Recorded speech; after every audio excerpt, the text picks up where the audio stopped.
नित नव सोच सती उड़ भारा, कब जई हूँ दुख सागर पारा। मैं जो कीन है रघुपति अपमाना, पुनिबती बचन मृषा करी जाना। सती जी के हृदय में नित्य नया और भारी सोच हो रहा था कि मैं इस दुख के समुद्र को कब पार कर पाऊंगी। मैंने जो श्री रघुनाथ जी का अपमान किया और फिर पति के वचनों को झूठ माना, सो फल मोहि विधाता दीन्हा, जो कछु उचित रहा सोई कीन्हा।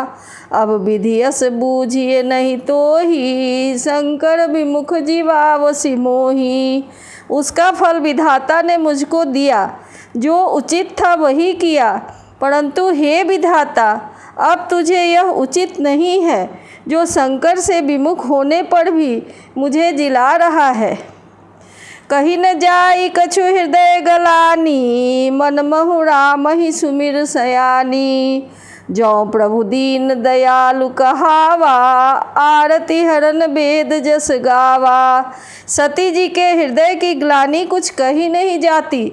बुद्धिमती सती जी ने मन में श्री रामचंद्र जी का स्मरण किया और कहा, हे प्रभु, यदि आप दीन दयालु कहलाते हो और वेदों ने आपका यह यश गाया है कि आप दुख को हरने वाले हैं, तो मैं विनय करऊँ कर जोड़ी, छूटऊ बेगी देह मोड़ी। जो मोरे शिव चरण सनेहू, मन क्रम वचन सत्य व्रत एहू। तो मैं हाथ जोड़कर विनती करती हूँ कि मेरी यह देह जल्दी छूट जाए। यदि मेरा शिव जी के चरणों में प्रेम है और मेरा यह प्रेम का व्रत मन वचन और कर्म से सत्य है, तो सब दर्शी सुनिए प्रभु, करऊ सो बेगी उपाय। होई मरण जेहि बिनहि श्रम, दुसह विपति नहीं बिहाई। तो हे सर्वदर्शी प्रभु, सुनिए और शीघ्र वह उपाय कीजिए जिससे मेरा मरण हो और बिना ही परिश्रम यह पति परित्याग रूपी असह्य विपत्ति दूर हो जाए। एहि विधि दुखित प्रजेश कुमारी, अकथनीय दारुण दुख भारी। बीते संवस सहस 87, जागे तजि समाधि शंभु अविनाशी। दक्ष सुता सती जी इस प्रकार बहुत दुखित थी।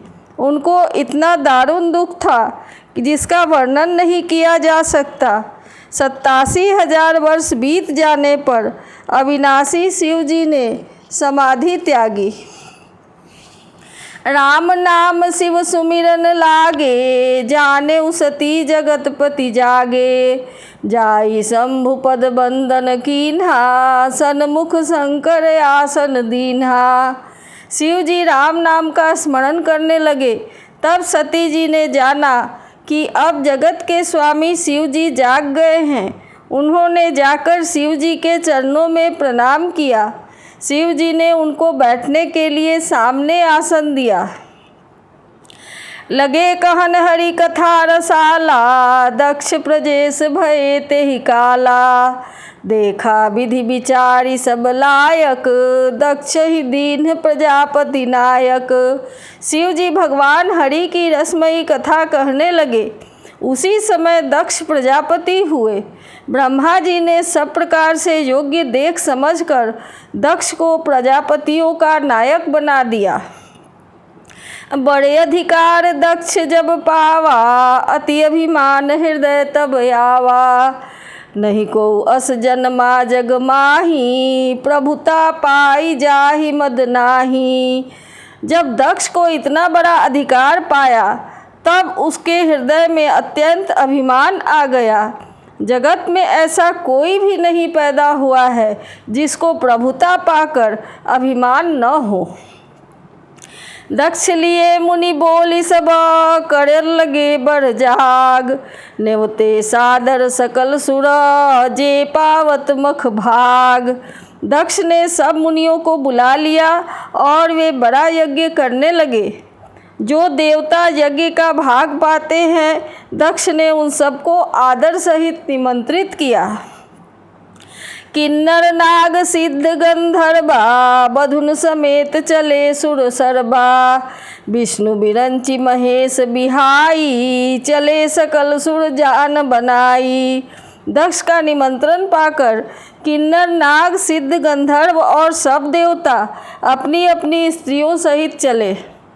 विष्णु ब्रह्मा और महादेव जी को छोड़कर सभी देवता अपना अपना विमान सजाकर चले। सती बिलोके व्योम विमाना जात चले सुंदर विधि नाना। सुर सुंदरी करहि कल गाना सुनत श्रवण छूटहि मुनि ध्याना। सती जी ने देखा अनेकों प्रकार के सुंदर विमान आकाश में चले जा रहे हैं। देव सुंदरियां मधुर गान कर रही हैं, जिन्हें सुनकर मुनियों का भी ध्यान छूट जाता है। पूछे तब शिव कहे बखानी पिता यज्ञ सुनि कछु हर्षानी। जौ महेश मोहियाय सुदेही कछु दिन जाई रहौ मिस एही। सती जी ने विमानों में देवताओं के जाने का कारण पूछा। तब शिव जी ने सब बातें बतलाई। पिता के यज्ञ की बात सुनकर सती कुछ प्रसन्न हुई और सोचने लगी कि यदि महादेव जी मुझे आज्ञा दे तो इसी बहाने कुछ दिन पिता के घर जाकर रहूं। पति परित्याग हृदय दुख भारी कहै न निजे अपराध विचारी। बोली सती मनोहर बानी भय संकोच प्रेम रस सानी। क्योंकि उनके हृदय में पति द्वारा त्यागी जाने का बड़ा भारी दुख था, पर अपना अपराध समझकर वे कुछ कहती न थी। आखिर सती जी भय संकोच और प्रेम रस में सनी हुई मनोहर बानी से बोली। पिता भवन उत्सव परम जो प्रभु आयसु होई। तो मैं जाऊं कृपायतना सादर देखूं सोई। हे प्रभु, मेरे पिता के घर बहुत बड़ा उत्सव है। यदि आप आज्ञा हो तो कृपा धाम में आदर सहित उसे देखने जाऊं। कहे उनीक मोरे हुमन भावा यह अनुचित नहीं नेवत पठावा। दक्ष सकल निज सुता बोलाई हमरे बैर तुम्हु बिसराई। शिव जी ने कहा, तुमने बात तो अच्छी कही, यह मेरे मन को भी पसंद आई, पर उन्होंने न्योता नहीं भेजा, यह अनुचित है। दक्ष ने अपनी सब लड़कियों को बुलाया, किंतु हमारे बैर के कारण उन्होंने तुमको भी भुला दिया। ब्रह्म सभा हम सन दुख माना तेहि ते अजहु करहि अपमाना। जो बिन बोले जाहु भवानी रहै न सील स्नेह न कानी। एक बार ब्रह्मा की सभा में हमसे अप्रसन्न हो गए थे, उसी से वे अब भी हमारा अपमान करते हैं। हे भवानी, जो तुम बिना बुलाए जाओगी तो न सील स्नेह ही रहेगा और न मान मर्यादा ही रहेगी। यद्यपि मित्र प्रभु पितु गुरु गेहा जाइए बिनु बोले हूँ न संदेहा। तदपि विरोध मान कह कोई तहाँ गए कल्याण न होई। यद्यपि इसमें संदेह नहीं कि मित्र, स्वामी, पिता और गुरु के घर बिना बुलाए भी जाना चाहिए, तो भी जहाँ कोई विरोध मानता हो उसके घर जाने से कल्याण नहीं होता। भांति अनेक शंभु समुझावा भावी बस न ज्ञान उड़ आवा। कह प्रभु जाहु जो बिनहि बोलाए नहीं भली बात हमारे भाए। शिव जी ने बहुत प्रकार से समझाया, पर होनहार बस सती के हृदय में बोध नहीं हुआ। फिर शिव जी ने कहा कि यदि बिना बुलाए जाओगी तो हमारी समझ में अच्छी बात नहीं होगी। कही देखा हर जतन बहु रहै न दक्ष कुमारी। दिए मुख्य गण संग तब विदा किन्ह त्रिपुरारी। शिव जी ने बहुत प्रकार से कहकर देख लिया, किंतु जब सती जी किसी प्रकार भी नहीं रुकी, तब त्रिपुरारी महादेव जी ने अपने मुख्य गणों के साथ देकर उनको विदा कर दिया।